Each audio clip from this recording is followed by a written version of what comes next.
Alô, vocês estão me ouvindo? Quem está ouvindo faz um sinalzinho assim, olha que legal, tem meia dúzia aí de umas 15 pessoas, estou muito feliz, muito legal, muito obrigado, boa tarde. Vocês já estão ouvindo? Estão ouvindo? Não? Então vou pedir para a técnica aqui ajudar o pessoal aqui com o microfone, dos participantes da mesa. Muito boa tarde a todos, é uma honra estar aqui na Community, parabéns pelo evento, olha isso, que coisa legal, segunda edição, pelo segundo ano seguido aqui, no painel do papel operacional para o líder estratégico. Estou morrendo de vontade, de curiosidade para entender o que essas três feras vão nos contar aqui. Não estão ouvindo ainda? Então, já estão pedindo aqui, ó. Vou ficando aqui pertinho de vocês, eu estou dizendo que eu estou honrado de estar aqui com vocês, né? E eu construí como moderador um roteiro rápido para dar uma moldura, para ajudar vocês a organizar um pouco das informações. E depois nós vamos fazer o debate de fato para tentar entender com a Alexandra Borges, com a Leandra Priante, que eu conheci o ano passado, e com o Luiz Isoldi, nesta conversa da prosperidade. Eu busquei uma informação no Guia do Franchise Americano para ajudar vocês. Já estão me ouvindo? O Luiz já está ouvindo, só falta ler. Ler. Tá ouvindo? Agora eu posso falar. Então, ó, eu busquei uma informação para vocês. Esse ano, no Guia do Franchising, lá dos Estados Unidos, aqui dá uma informação de que 45%, 44% do mercado americano, André, não sei se o número bate, eu peguei do guia, enfim, 44% operam uma unidade, ou seja, 55%, 56% operam mais do que duas, e a gente vê lá mais ou menos uns 8% operando mais do que 100 unidades do mercado americano. E o André fez uma brilhante apresentação na abertura, meus sócios estavam aqui, para trazer esse panorama, comparando aí, né, o mercado americano e o mercado brasileiro, onde a gente se inspira. E aí, esse conteúdo vai estar disponível para vocês, obviamente. O desafio de ser operacional, virar estratégico, as palavras são muito bonitas, mas eu quero tentar entender na prática como é que é isso, como é que esse trem, né, sou filho de mineiro, como é que esse trem funciona, né? Falando bonitinho, o operacional é aquela coisa, pô, vamos fazer o dia a dia, tarefa, entregar a operação, em geral, gestão centralizada. Eu conheci Aisha Bhaskar agora também, que eu sigo nos podcasts e vou citá-la aqui. E como é que a gente pensa, então, no franqueado estratégico, ou no franqueado que deixa de ser um operador e se torna um empreendedor, talvez? Aqui é uma reflexão não só de perfil do franqueado em si, mas a própria franqueadora que permita que o franqueado se transforme nesse multifranqueado, né? Existe uma evolução, uma educação das franqueadoras, permitindo que esses franqueados deixem de ser somente, como a gente chamava de barriga no balcão ou olho no dashboard, e se tornem empresários sem perder a essência da marca. Eu acho que esse é um avanço muito grande do franchising brasileiro, e isso aqui é espelho dessa trajetória. Então, como é que a gente faz essa ponte? O painel é para trazer isso para vocês. Aqui eu cito a Aisha Bhaskar, ela está lá, muito prazer, viu, Aisha? Eu escuto todos os seus podcasts, né? Eu passei lá com a Felícia e com a Chiara e fico escutando lá o American Franchise Academy, é bem legal, e eu sei que ela também fez uma brilhante apresentação aqui, mas eu gostei muito desse capítulo, dos 10 desafios dos franqueados.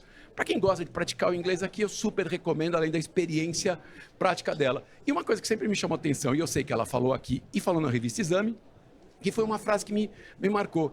Quem opera uma unidade tem um emprego. Eu achei forte essa, nada contra, mas quem opera uma unidade tem um emprego. E não tem mal nenhum, até para você ter 2, 3, 5, você precisa começar com a primeira. Então, como é que a gente consegue fazer essa evolução? E, obviamente, ela traz muito a noção de regras, de premissas, de transferência de know-how, né? Muito sistema, muito procedimento e empoderamento da equipe. Eu quero ouvir deles e delas, se é exatamente isso que eles fizeram para conseguir essa história de sucesso. Aqui eu queria fazer essa alusão à Aisha Bhaskar, que esteve aqui, e o que mais me impactou em multifranqueados, em 2017, o Denis conta essa história, eu comecei a estudar esse tema multifranqueados. Aliás, em 2011, eu consigo uma matéria na Pequenas Empresas, a Mari está por aqui, que a matéria chamava os super franqueados. E eram pessoas com a camisa SF, como se fosse super homem ou super mulher, enfim. E a gente conseguiu mapear. E eu falei, em 2011, eu falei assim, caramba, tem um grupo de franqueados fazendo coisas diferentes daqueles que só operam, às vezes, uma unidade e estão tendo sucesso. E a Pequenas Empresas, em 2011, trouxe essa matéria. E eu comecei a estudar um pouco mais esse tema, vendo os que faziam muito sucesso conseguiam crescer. Não que os que têm uma unidade não são bem-sucedidos, mas a gente via essa ambição. E aí, em 2017... eu decido visitar lá em Las Vegas a Multi-Unit Franchising Conference, foi a primeira vez que eu fui. O Denis estava, o diretor, organizando um grupo. E eu participei do grupo dele junto com o Paulo César Mauro, e hoje essa comunidade gigantesca que vocês levam para lá, com mais de 100 pessoas, mas em 2017 eu estava lá. era a 17ª edição. E lá eu conheci o Aziz, que fez uma palestra exclusiva para o nosso grupo. E ele falou uma expressão que em inglês tem muito peso e eu queria deixar na reflexão de vocês.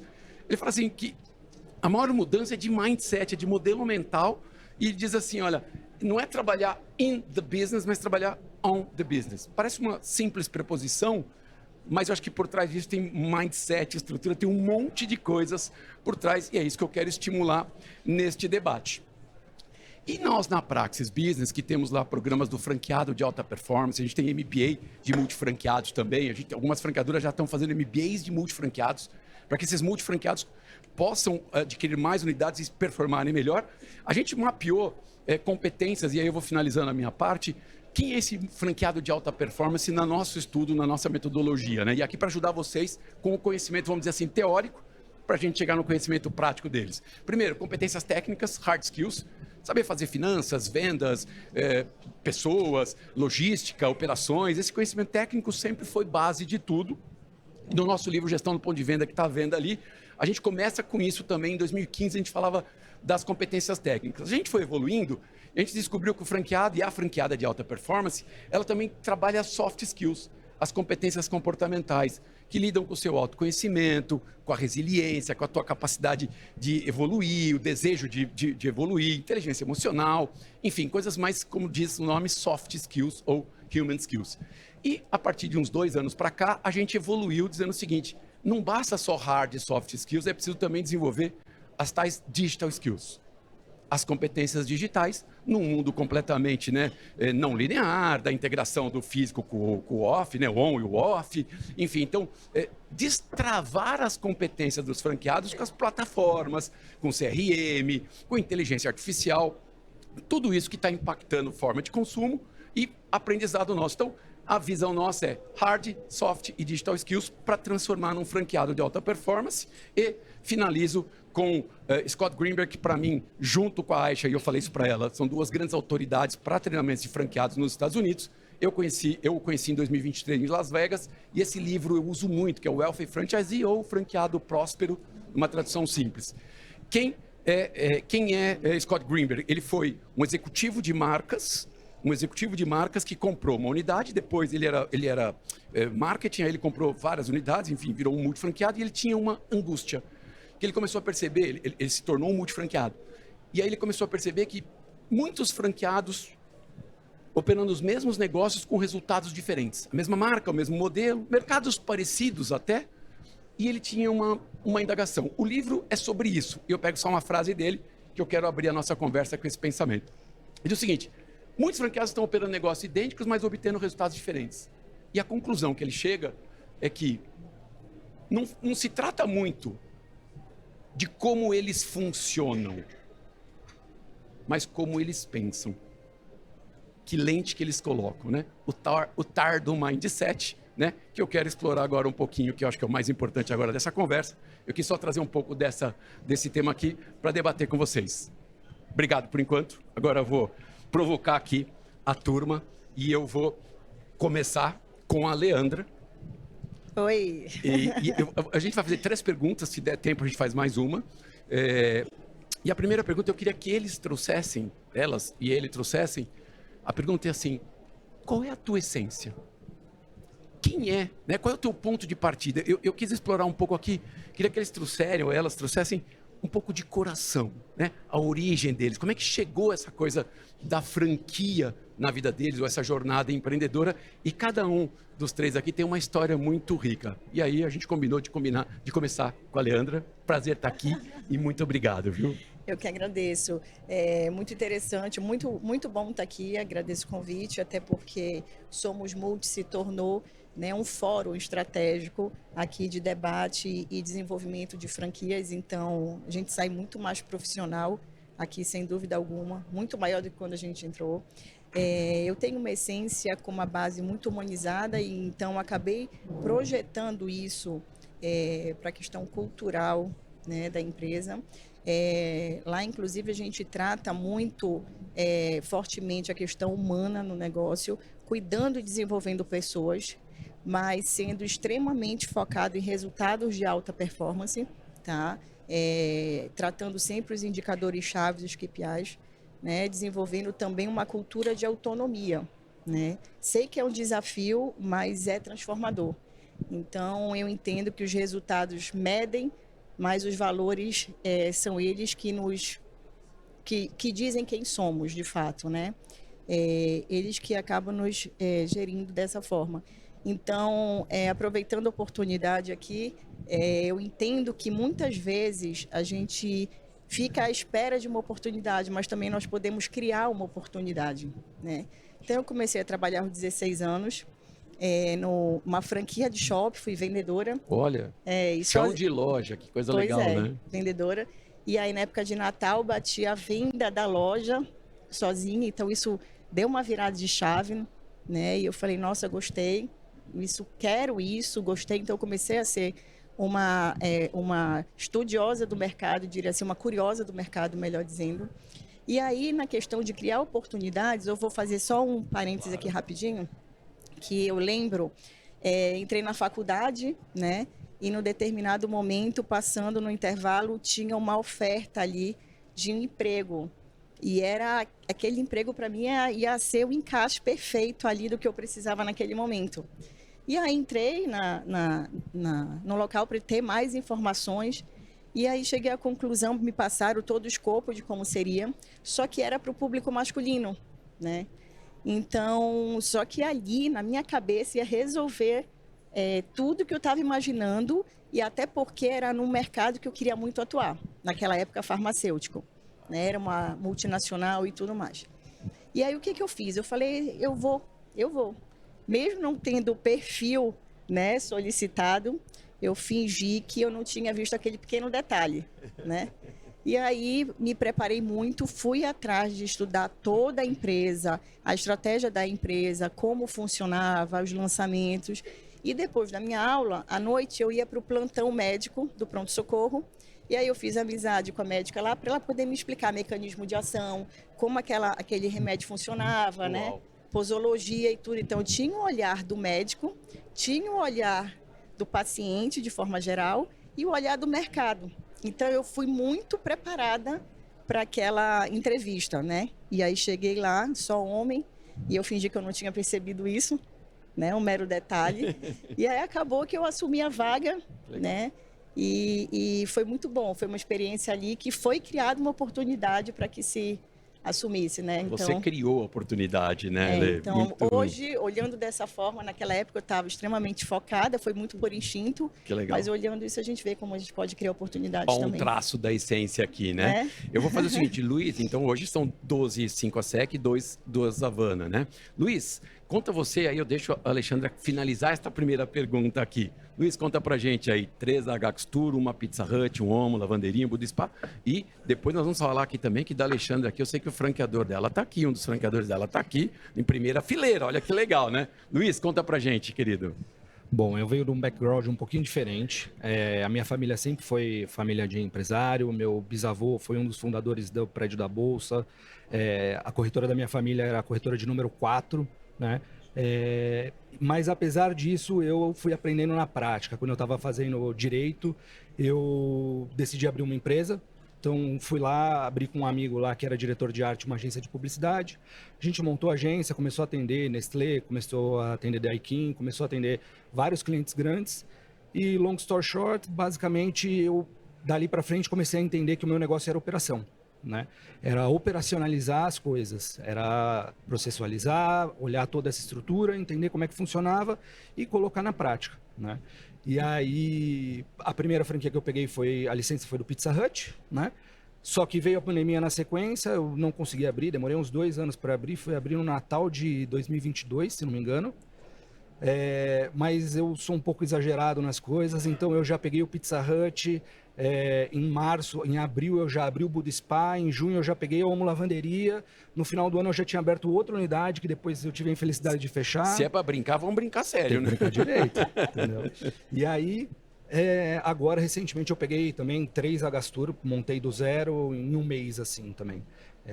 Então as coisas acontecem um pouco assim para mim, mas eu vim desse background de família de empresário e, enfim, É isso. E qual que é a tua essência que você acha que passa lá pro negócio? Porque da lei ficou um pouco claro. Qual é a tua essência que se eu... E essa pergunta é mais assim, ó, se eu fosse contratado para trabalhar nas lojas deles, o que as pessoas falariam para mim neste primeiro dia, né? Como é que é o ambiente? Eu acho que isso tem muito a ver com o fundador, né? Total. O fundador, a fundadora. Eu dou muita autonomia para minha equipe, né? Eu costumo usar uma imagem que é a seguinte: você tem um barco, né? No barco você tem a linha em cima da água e a linha debaixo da água. Então, quando você for tomar uma decisão, você tem que avaliar. Você está dando um tiro em cima ou embaixo da água? Porque se der um tiro embaixo, afunda, né?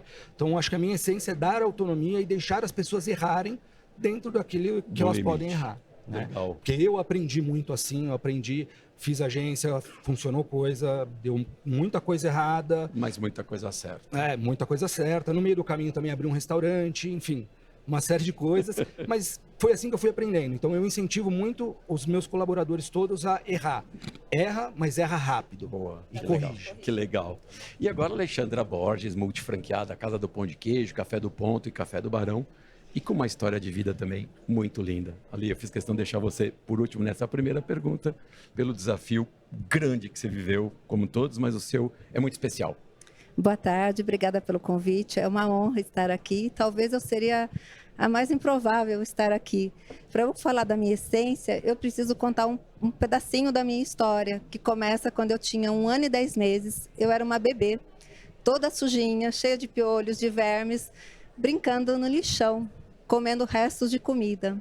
Até que passa uma senhora que já tinha 9 filhos biológicos, morava numa casinha de 3 cômodos, ela lavava roupas para fora, não sabia ler nem escrever, e ela tinha, tudo que ela tinha era compaixão. E resumindo a história, ela me resgata dali e eu me torno a 10ª filha dela. E quando eu tinha 8 anos de idade, quebrou a torneira, que ela precisava lavar roupas das clientes dela. Então, ela faz algumas coxinhas e coloca num pote para eu vender na rua.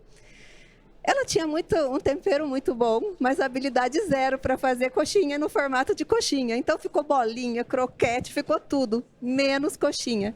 E ela colocou num pote e mandou para a rua para vender. E quando eu fui para a rua vender essas coxinhas, meu produto não era apresentável, as pessoas não compraram na primeira tentativa. Eu, como uma criança de 8 anos, achei legal, voltei para casa e falei, uau, vamos comer essas coxinhas.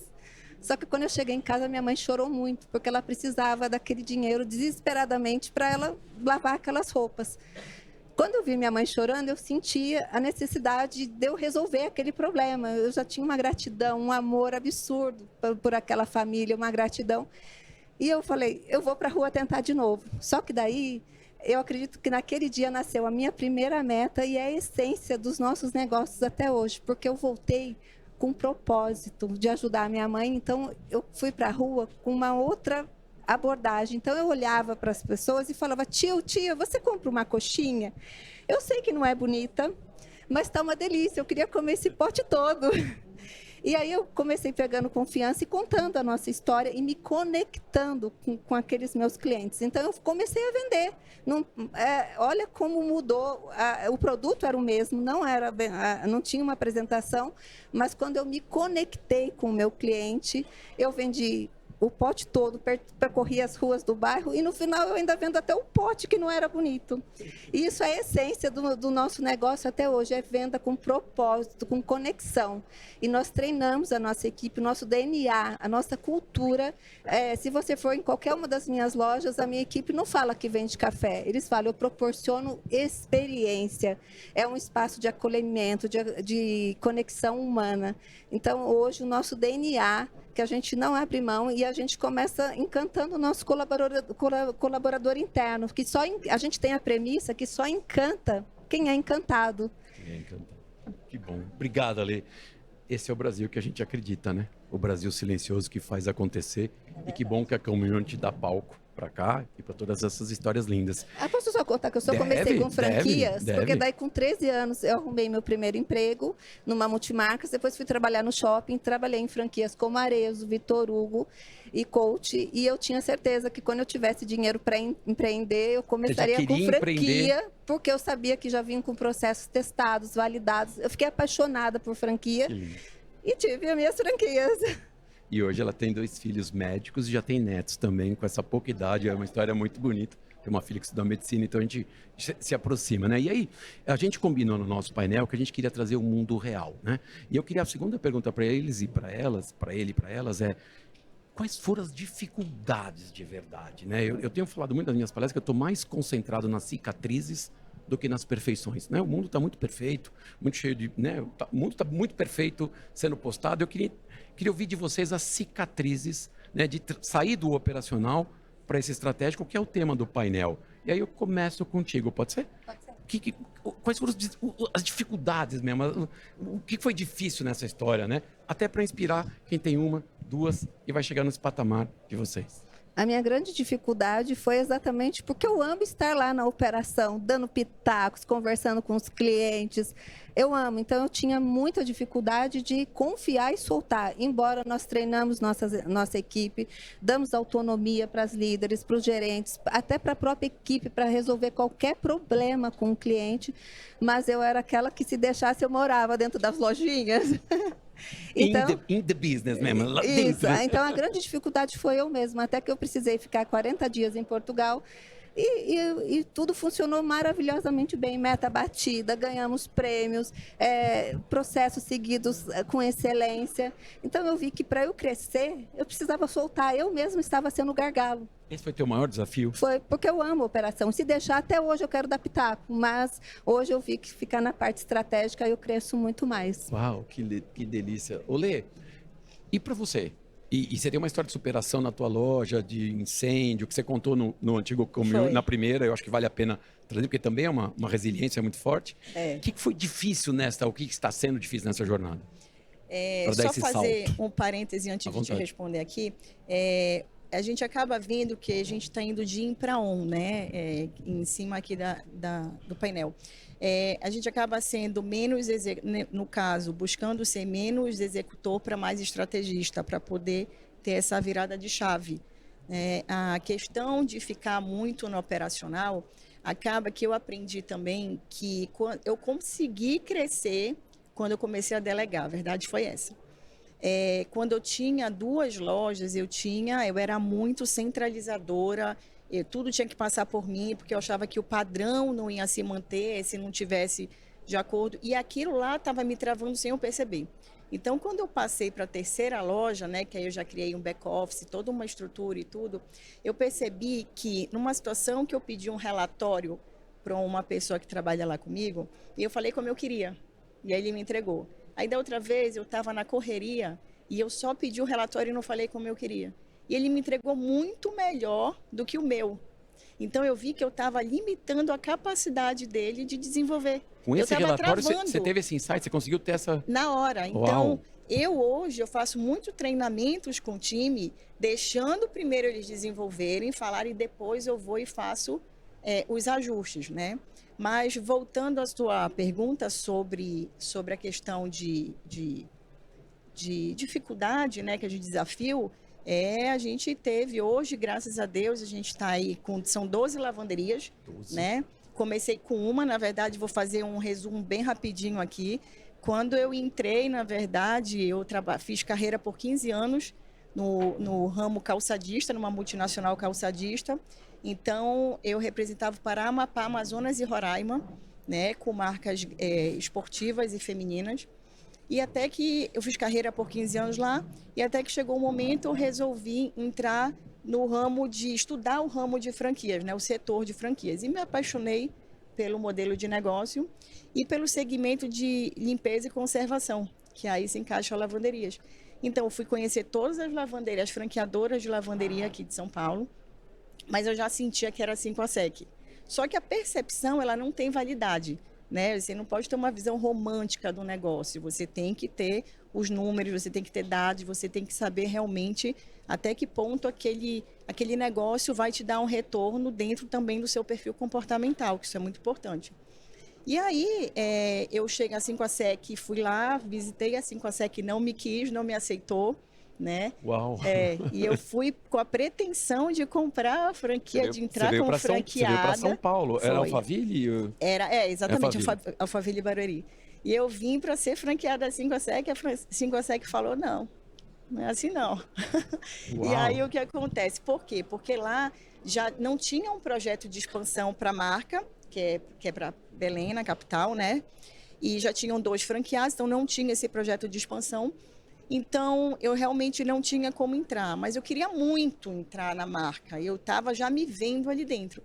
E aí, numa das minhas idas daqui de São Paulo para Belém, eu cheguei à conclusão que eu estava com a estratégia errada, né? No avião, comecei a pensar, falei, não, do jeito que eu estou conduzindo a situação, eu vou ser mais uma franqueada, eles não vão aceitar, então eu tenho que saber e tenho que fazer um projeto inovador para que eles tenham interesse em me ter como franqueada na marca, né? E aí eu fui para Belém, comecei a fazer um estudo mercadológico bem aprofundado das necessidades, do que se tinha as dores, né, da sociedade em si, e percebi que em Belém, e na rede, não tinha nenhuma 5 a SEC drive-thru no Brasil, né? Caramba! E aí foi aí que foi meu ingresso à marca.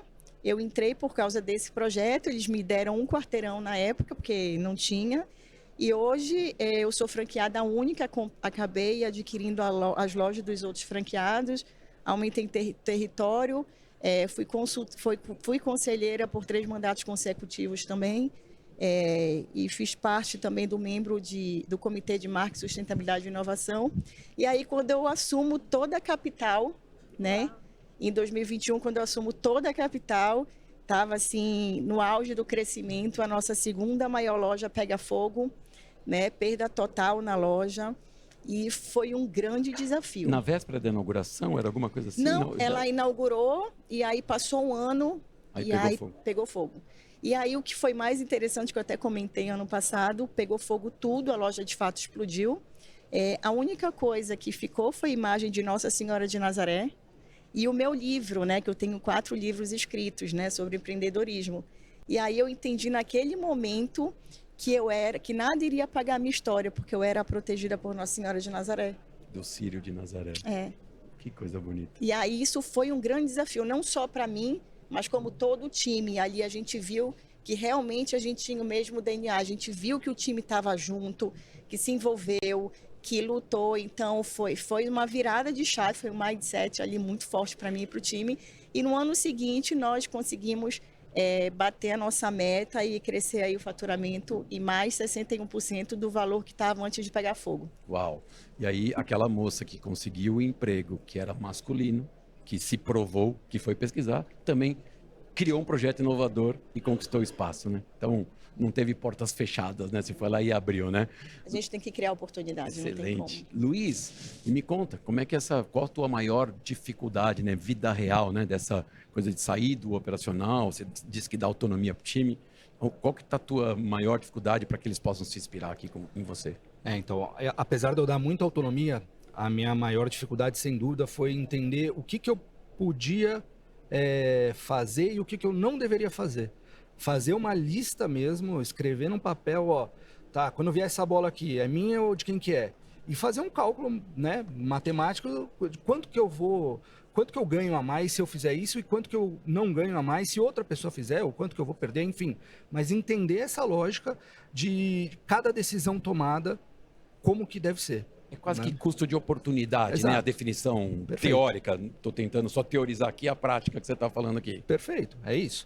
Então foi realmente entender ali onde eu deveria entrar e onde não deveria entrar, porque eu cresci muito rápido, né? Eu fui de 0 para 4 lojas em um ano.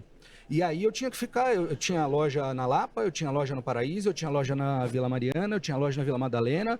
Tinha dia que eu rodava as 3 lojas. E em São Paulo, poxa, 3, 4 horas de trânsito. Né? Hoje eu vou de moto, até mais tranquilo. Mas hoje eu também não faço todo esse bate e volta aí, né? Hoje eu tenho reuniões com as equipes, toda segunda-feira, a gente alinha a semana inteira, a gente entende o que está acontecendo de problema, trabalha no problema para a semana que vem na resolução do problema. Então existe esse alinhamento mais estratégico, justamente por conta de entender onde eu deveria entrar e onde eu não deveria entrar. Né? O que eu agrego e o que eu não agrego, qualquer outra pessoa pode fazer, tá tudo bem. Excelente. E aí, vocês viram, a gente começou com a essência, depois a grande dificuldade de cada um deles, e aí eu queria fazer a pergunta seguinte: tem muito franqueador aqui, eu vou inverter um pouquinho, tá? O que vocês gostariam, como franqueador, não especificamente o de vocês, mas o que os franqueadores deveriam observar nos multifranqueados? Né, no que tem 3 operações, que começou com 1, 3, 4, 5, que tem muita gente aqui, o que já chegou em 12, 15, ou que está com 7, 8, 10. O que esses franqueadores deveriam observar? Ou se vocês pudessem falar alguma coisa, principalmente para quem presta suporte, o consultor de campo, a equipe de suporte, o que vocês falariam? Tem muito franqueador aqui, né? De novo, não falando para o teu franqueador, falando para os franqueadores em geral. Luiz, eu vou começar com você, nos ajude. O que você falaria? Putz, eu acho que é super importante, principalmente os consultores, sentarem um pouquinho no lugar aqui do operador, de quem está na linha de frente, e conseguir entender o que a gente passa no dia a dia, porque escritório, a teoria, os processos, isso é uma coisa, né? Agora, o dia a dia, quando o cliente está ali na sua frente, é um negócio completamente diferente. Então, tem coisas que, às vezes, a gente recebe uma bola quadrada do tipo, ah, não, o cliente não pagou, você tem que mandar, sei lá, uma cobrança. Mas no dia a dia não é assim, não funciona assim, né? Você tem que ter uma delicadeza, você tem que ter um trato, você tem que... Porque você não quer só aquela venda, você quer o cliente pro resto da vida. A longevidade, né? Lógico. Então, é sentar um pouquinho aqui na operação do franqueado, porque é um bolso completamente diferente. As necessidades do franqueado e as necessidades da franqueadora são necessidades completamente diferentes, né? A gente tem pelo menos eu tenho um bolso bem mais curto, né? Então, a gente tem que entender quais são os nossos limites e eles têm que entender isso do nosso lado também. Acho que esse é o grande desafio. O que a gente chama de empatia, uma empatia empreendedora aqui. Eu estou parafraseando aqui para ver se é isso que você está dando dica para a gente, está dando um presente para a gente. Perfeito, aqui. É isso mesmo. Entender onde que a gente senta. Onde dói o calo, né? Como a gente diz aqui, Deixa Leandra. eu até complementar aqui o que o Luiz falou. Eu acho que tudo parte aí de uma governança corporativa muito bem alinhada e definida também, né? Juntamente aí com o regimento interno e desenvolvimento de um time. Porque eu acho que franquia e franqueadores e franqueados é um ecossistema que se retroalimenta. É uma via de mão dupla. Então, eu acho que é muito importante que nós estejamos sempre muito bem alinhados, tá? Paralelo a isso, eu entendo que cada vez o mercado está muito desafiador, né? Então, a experiência, ela faz muita diferença. Em 2000, tem 1 ano e meio mais ou menos que eu adquiri a Havana, foi uma loja de repasse, por sinal eu adoro repasse, né? Olha aí, ó, repasses. Adoro repasses, meus gestores de repasses são... André é tão maltratado o repasse no Brasil, né? Eu adoro. Não é, André? Assino embaixo do repasse. Melhor coisa. E aí, essa loja... Quando eu adquiri em dezembro de 2023, ela estava na posição 118 do ranking nacional. E em dezembro de 2024, um ano depois, ela foi para primeiro lugar no Brasil. Como assim?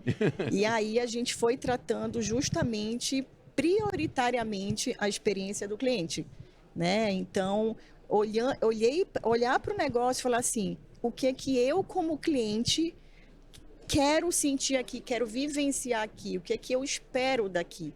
E a partir desse momento, eu tratar situações, diretrizes, inclusive, para que eu possa trazer isso para uma realidade de números, tá? Então, não adianta a gente também só olhar número e não olhar o cenário do outro lado do cliente, né? Não adianta. Você tem que ter uma visão sistêmica do negócio, né? Uma visão como um todo. Mas eu acho que esse equilíbrio é uma linha muito tênue do negócio, né? Eu acho que isso daí faz muita diferença. Então, cada vez mais, e a geração que está chegando aí nos mostra que nós precisamos realmente estar bem alinhados com esses desafios que são muito rápidos, que vêm acontecendo, né?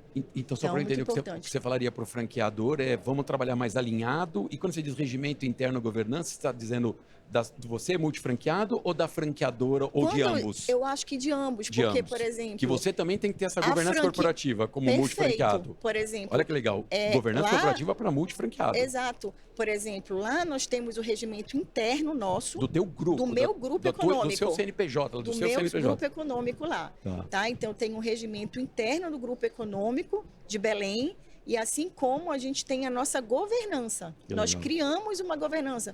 Então, as minhas dificuldades em Belém não são as mesmas dificuldades de outra região, porque eu estou numa região que o frete é muito mais complexo, a chegada de mercadoria, vencimento de produto. Então, eu tive que criar uma estrutura, inclusive, de sistema para me dar todo um apoio de compras, por exemplo, para ter uma compra mais assertiva, porque senão eu vou me perder no caminho. Perfeito, né? perfeito. É um desafio logístico para Exatamente. operações Então, baseadas aqui que precisam entregar lá, né? Isso eu consigo sentir porque eu estou em loco. É diferente a percepção da franqueadora que está lá do Perfeito. do Obrigado, outro lado, Lei. entendeu? Ale, você agora finaliza pra gente, estamos faltando 3 minutos. Tá legal para vocês o painel, galera?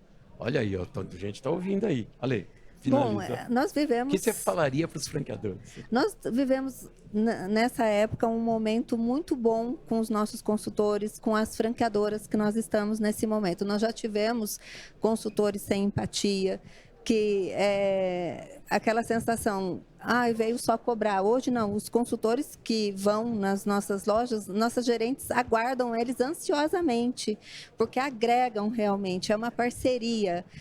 Mas eu já vivi o outro lado também, de ter uma pessoa que só queria cobrar processos, mas não sentia a dor, não sentava na cadeira, né, do franqueado. Isso incomoda, E né? isso incomoda muito. Por mais certo que ele possa estar de cobrar o processo, mas... Porque tem regiões diferentes, o que funcionou lá talvez não funciona aqui.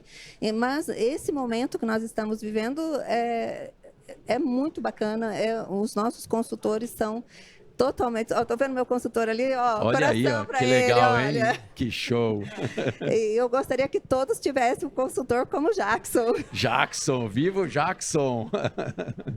Então, porque ele realmente agrega. E não estou falando só de coisas boas. Já teve momentos que, por exemplo, lançamos um café coado e a gente não conseguiu acertar, porque ficava frio, não estava acontecendo. Nós chamamos ele, ele veio, enfrentou o problema e quando nós vimos que era um problema na nossa operação e, de repente, nós ganhamos o prêmio de cafés mais coado. Então, é uma parceria. O nosso problema virou o problema dele e da rede. Então, ter esse suporte e essa empatia é imprescindível para o crescimento do franqueado. Que legal. Então, o time de suporte cada vez mais vivenciar, ter essa empatia empreendedora, né, Leandro? Não é à toa que os números dizem isso, né? Então, cada vez mais o setor de franchise aí no Brasil está com um crescimento muito grande. Tivemos um crescimento de 13,5% no ano passado. Se eu estiver errada, André, me corrija aqui, mas o primeiro semestre 14,5%, ou seja, dígitos, né? Estamos falando agora de mais 7.500 lojas entrantes aqui em operação no Brasil e a projeção de 10% de crescimento, né, aí para 300 bi, né, só de franchise no nosso setor no mercado. Então, os números mostram que realmente está cada vez se trazendo muito mais profissionalismo e incorporando de fato, né, as marcas, né? Olha, importante isso. Muito obrigado, Luiz, Leandra, Alexandra. Para mim foi uma experiência riquíssima e o franchising veio não é só para clonar um conceito bem sucedido, o franchise existe para gerar e multiplicar prosperidade. Obrigado a todos vocês. Obrigada. Obrigada, pessoal. Obrigado.